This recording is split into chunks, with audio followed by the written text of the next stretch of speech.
नमस्कार दोस्तों, अस्सलाम वालेकुम, सत श्री अकाल, जय हिंद। दोस्तों, मैं आपसे अभी हाल ही में देश भर में कई जगह पर हो रहे दंगों और सांप्रदायिक तनाव के बारे में कुछ बात करना चाहता हूँ। दोस्तों, जितने भी आज तक दंगे हुए हैं भारत के आज़ाद होने से पहले से लेकर और भारत के आज़ाद होने के आज 75 वर्ष बाद तक भी हम छोटी छोटी बातों पर हिंदू मुस्लिम या हिंदू सिख या कोई जातिवाद का नाम लेकर आपस में उलझ जाते हैं, लड़ पड़ते हैं। इसका कारण जब भी किन्हीं से बात की जाए, जब भी किसी वर्ग से, किसी बुद्धिमान चिंतक से, किसी से भी बात की जाए तो वह सब इसका प्रथम कारण हमारे राजनेताओं को और उनकी महत्वाकांक्षाओं को बताते हैं।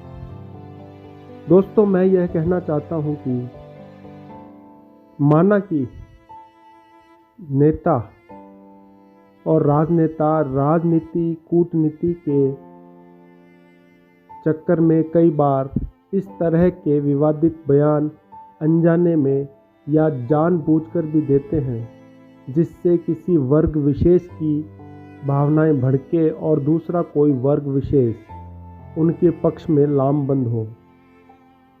परंतु दोस्तों, हमें थोड़ा यह सोचना चाहिए कि उस परमात्मा ने, उस ईश्वर ने, उस मालिक ने, खुदा ने, अल्लाह ने हम सबको इंसान बनाया है और इंसान और पशुओं में एक अंतर है, वह है सोच विचार करने का। हम सबको परमात्मा ने पशुओं से अलग एक ही चीज़ दी है और वह है बुद्धि, इंटेलिजेंस, जिसे हम दिमाग या विवेक भी कह सकते हैं।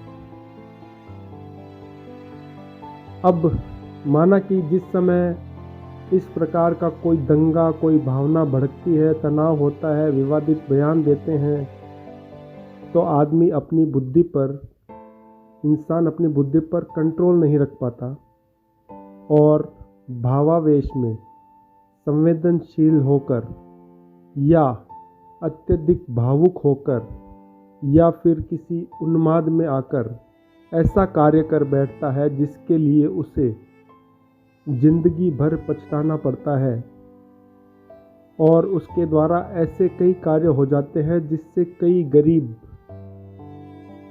कई बेगुनाह लोग मारे जाते हैं या फिर अपने काम धंधे से हाथ धो बैठते हैं। दोस्तों, माना कि राजनेता अपने उल्लू को सीधा करने के लिए कुछ भी कर सकते हैं, लेकिन इसका मतलब यह नहीं कि हम अपना विवेक, हम अपनी बुद्धि बिल्कुल साइड में रख दें और पशुओं की तरह उनके पीछे, भेड़ों की तरह उनके पीछे चलते जाएं। किसी भी धर्म में, किसी भी ग्रंथ में, किसी भी किताब में यह नहीं लिखा कि आप बेगुनाहों को, निर्दोषों को मारकर, उनकी दुकानें जलाकर, उनके घर में तोड़ फोड़ करके, उनकी गाड़ियों में, वाहनों में तोड़ फोड़ करके परमात्मा को पालोगे, अल्लाह को खुश कर लोगे, ईश्वर को पालोगे या स्वर्ग या जन्नत में पहुंच जाओगे।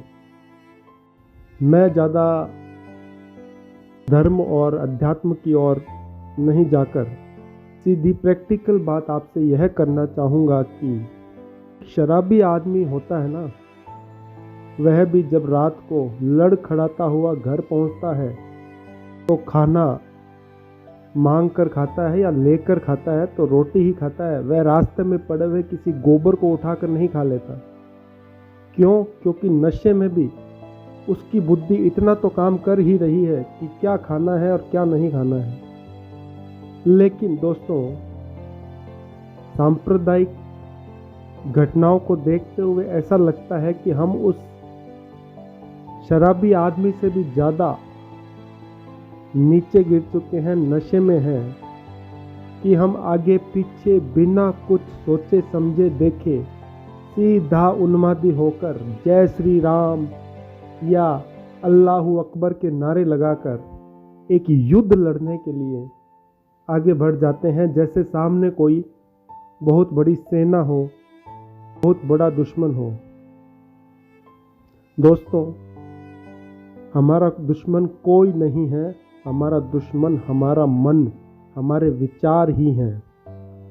हमारी ऐसी विचारधारा, हमारा ऐसा मन जो हमेशा वर्षों से किसी एक समुदाय के प्रति सहानुभूति रखते आया है और दूसरे समुदाय के प्रति नफरत की भावना रखते हुए आया है। यह बूंद बूंद करके जो घड़ा भरता है, यह घड़ा जिस दिन छोटी सी कोई बात हो जाए या कोई उन्मादी, कोई असामाजिक तत्व जानबूझकर ऐसी कोई बात बोल दे, तो हम अपनी बुद्धि, अपने विवेक को किनारे पर रखकर जो बरसों का घड़ा भरा है बूंद बूंद से एक दूसरे के प्रति वैमनस्य का, विरोध का, कट्टरता का, उसको फोड़कर अपने कपड़ों से बाहर आ जाते हैं और युद्ध लड़ने के लिए तैयार हो जाते हैं, जैसे कोई सीमा पर युद्ध लड़ रहे हैं। मैं अपने हिंदू, मुस्लिम, सिख सभी भाइयों को यह कहना चाहूँगा कि अगर आप वास्तव में इतने वीर हैं और अगर वास्तव में इतने युद्ध कौशल हैं, तो बॉर्डर पर जाकर दुश्मन देश से लड़िए, आतंकवादियों से लड़िए। अपने ही पड़ोसी, अपने ही भाई, अपने ही पुराने जानकारों से लड़कर या किसी गरीब की झोंपड़ी जलाकर, तोड़ फोड़ करके हम अपने को बहुत बहादुर समझते हैं। यह हमारी बहुत बड़ी भूल है। हमारा दुश्मन सिर्फ हमारी सोच और हमारा मन ही है, क्योंकि अगर दुश्मन कोई दूसरी जाति या धर्म का होता तो बहुत से ऐसे देश हैं जहां कोई दूसरा धर्म नहीं है। जैसे कि मैं एक उदाहरण के तौर पर कह देता हूँ, कोई मुस्लिम देश है, वहाँ कोई हिंदू नहीं है, कोई अन्य जाति नहीं है, आपस में मुस्लिम ही लड़ रहे हैं। क्यों लड़ रहे हैं? क्योंकि विचारों में भिन्नता है, वैचारिक मतभेद है। और वो क्यों है? क्योंकि मन अहंकारी है, हमारे अंदर ईगो है, अहंकार है कि मैं बड़ा हूँ, मेरी विचारधारा बड़ी है, मेरा धर्म बड़ा है।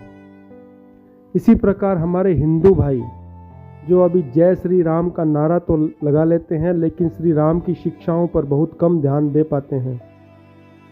वह जब ऐसी कोई सांप्रदायिक बात हो या भड़काऊ चीज हो तो तुरंत किसी समुदाय विशेष को दोषी ठहराकर लड़ने के लिए आ जाते हैं। मैं अपने हिंदू भाइयों से कहना चाहूँगा कि अगर आज देश में से सभी मुस्लिमों को निकाल दिया जाए तो क्या हम सब यहाँ शांति और प्रेम से रह लेंगे? कतई नहीं, बिल्कुल भी नहीं। क्योंकि मुस्लिमों के चले जाने से कुछ नहीं होगा। हमारा मन, हमारा अहंकार, हमारी विचारधारा तो हमारे दिमाग के अंदर है। फिर हम आपस में अहंकार होकर, ईगो के अंदर आकर लड़ेंगे कि हिंदुओं में ब्राह्मण बड़े हैं, राजपूत बड़े हैं, जाट बड़े हैं या दूसरी कोई जाति ज़्यादा बड़ी है। फिर हम आपस में लड़ेंगे या फिर कोई ना कोई बहाना ढूंढकर तनाव उत्पन्न करते ही रहेंगे। आप गौर से देखेंगे तो पाएंगे कि हिंदू हो या मुस्लिम हो या सिख हो, यह जो लड़ाई के संस्कार, यह जो अपने आप को सुपीरियर समझने के संस्कार हैं, इन्हीं की वजह से हम सबसे पहले लड़ाई तो अपने घरों में ही, अपने परिवारों में ही, अपने भाई से, अपनी बहनों से शुरू करते हैं। देश में या विदेश में धर्म की रक्षा के लिए जो लोग बड़ी बड़ी बातें करते हैं, उन्हें पहले अपने गिरेबान में झांक कर देखना चाहिए कि वह अपने भाई बहन और पड़ोसी के प्रति कितने धर्म का पालन कर रहे हैं, कितना उनका आचरण शुद्ध है। एक भ्रष्टाचारी, नशेड़ी, बेईमान आदमी हाथ में भगवा या हरा झंडा लेकर अपने आप को धार्मिक बताकर और धर्म योद्धा बताकर जब आगे आता है तो वह ऊपर बैठा परमात्मा अल्लाह देखकर खुश तो नहीं होता होगा। आप अपने कर्मों को अच्छी तरह जानते हैं कि आप क्या कर रहे हैं। आप अपने आप को धोखा दे सकते हैं, अपने आसपास दूसरी जाति और धर्म वाले लोगों को धोखा दे सकते हैं, लेकिन उस परम शक्ति को धोखा नहीं दे सकते, क्योंकि वह शक्ति एक ही है। आप थोड़ा गौर से देखेंगे तो पाएंगे कि जिसे हम अलग अलग नामों से पुकारते हैं, राम कहते हैं, कृष्ण कहते हैं, शिव कहते हैं, अल्लाह कहते हैं, वाहिगुरु कहते हैं, या जो भी पीर पैगंबर जिन्हें अलग अलग नामों से हमने पुकारा है, पूजा है, उन सब में शक्ति एक ही है, एक ही थी, एक ही रहेगी। जिस प्रकार बिजली दिखाई नहीं देती, अगर आपको बिजली को देखना है तो किसी इंस्ट्रूमेंट के थ्रू, किसी बल्ब, ट्यूबलाइट, पंखे के थ्रू ही आप बिजली को अनुभव कर पाएंगे। उसी प्रकार वह परम शक्ति कहीं पर हिंदुओं के रूप में, कहीं पर मुस्लिमों के रूप में, कहीं पर सिखों, ईसाइयों के रूप में, अलग अलग धर्मों, जातियों के रूप में प्रकट होती है। वह परम शक्ति खुद इस मनुष्य शरीर का निर्माण करती है।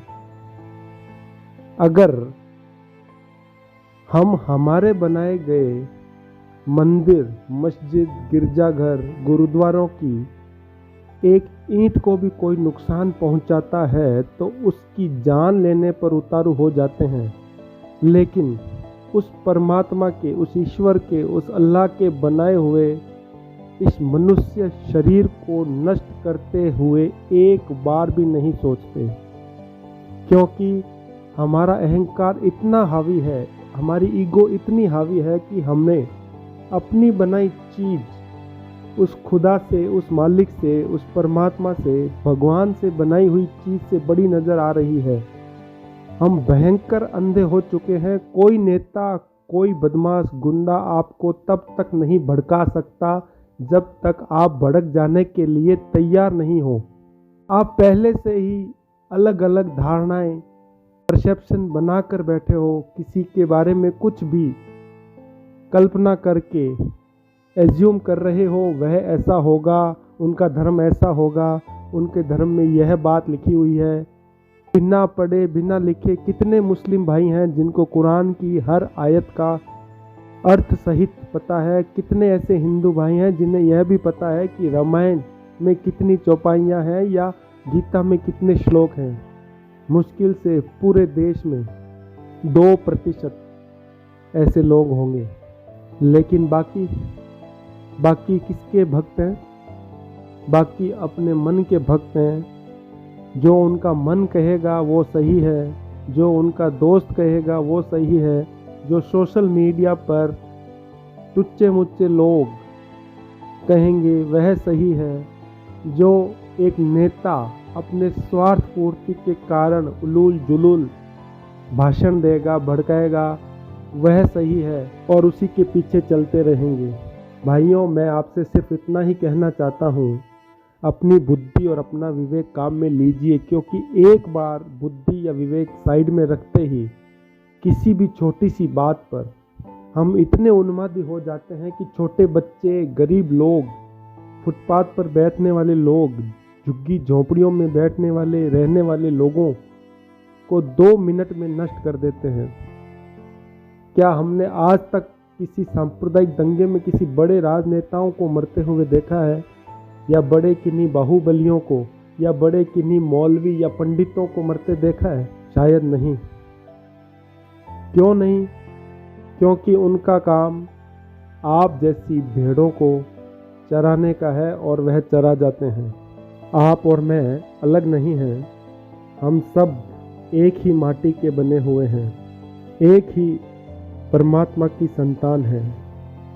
इसका सबूत यह है कि उस मालिक, उस परमात्मा ने हम सब के लिए एक ही सूरज, एक ही चंद्रमा बनाया है, एक ही आकाश बनाया है, एक ही धरती बनाई है, एक ही जल जिससे हम सब की प्यास बुझ सके बनाया है।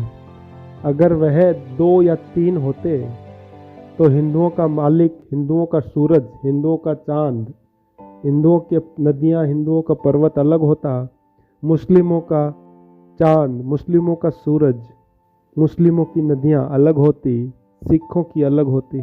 क्यों?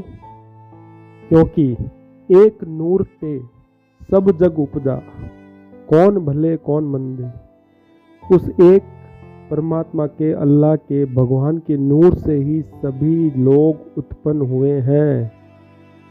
इसमें कोई भला नहीं, कोई मंदा नहीं, सब एक जैसे हैं। सब के अलग अलग परिवेश, अलग अलग वातावरण में पैदा होने, रहने के कारण वह अपने आप को अलग समझने लग गए हैं।